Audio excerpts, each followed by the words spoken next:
Hello students, welcome to my channel গম্বদার coaching সেন্টারের পক্ষ থেকে একটা বিশেষ ধরনের তোমাদের ভিডিও নিয়ে এসেছি। দেখো, first semester minor code political science syllabus তোমরা কিছুদিনের মধ্যে ফার্স্ট সেমের এনইপি সিস্টেমে পল সায়েন্সের পরীক্ষা বা এই সমস্ত সেমিস্টারের পরীক্ষা চলবে। তা আমি ডব্লিউবিএসইউর আন্ডারে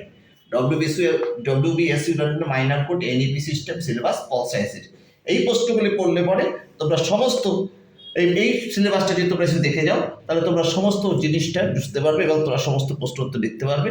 তোমাদের যদি কোনো অসুবিধা হয়, তোমরা আমার এই ঠিকানায় এবং ফোন নাম্বারে যোগাযোগ করে আমার কাছে পড়তে আসতে পারো। আমি তোমাদের ভালো করে বুঝিয়ে দেবো এবং তোমরা 100% কমন পাবে, এই কথা আমি তোমাদের বলতে পারি। তোমরা এই সিলেবাসটা এরকমভাবে থাকবে: রাষ্ট্রবিজ্ঞানের ধারণা, সংজ্ঞা, পরিধি। রাষ্ট্রবিজ্ঞান কি?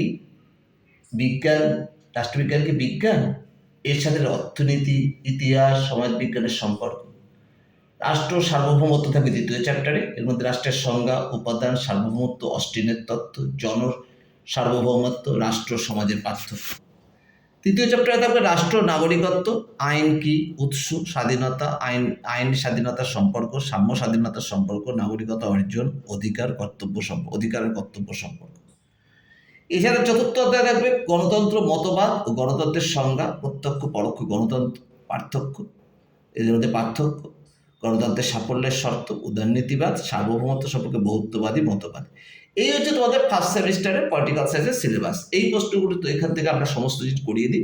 আমার ব্যাচে ইতিমধ্যে ক্লাস শুরু হয়ে গেছে, তোমরা যোগাযোগ করতে পারো।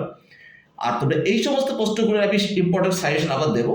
তোমরা এগুলো ভালো করে দেখো সিলেবাসটা, তোমরা অবশ্যই সব প্রশ্ন তাদের অ্যাটেন্ড পাবে। তোমরা আমাকে বেশি করে লাইক ও সাবস্ক্রাইব করো। আমি আগামী দিনে তোমাদের জন্য আরও বেশি ভালো ভিডিও নিয়ে আসবো। আমি ভব্যতা কথা দিচ্ছি।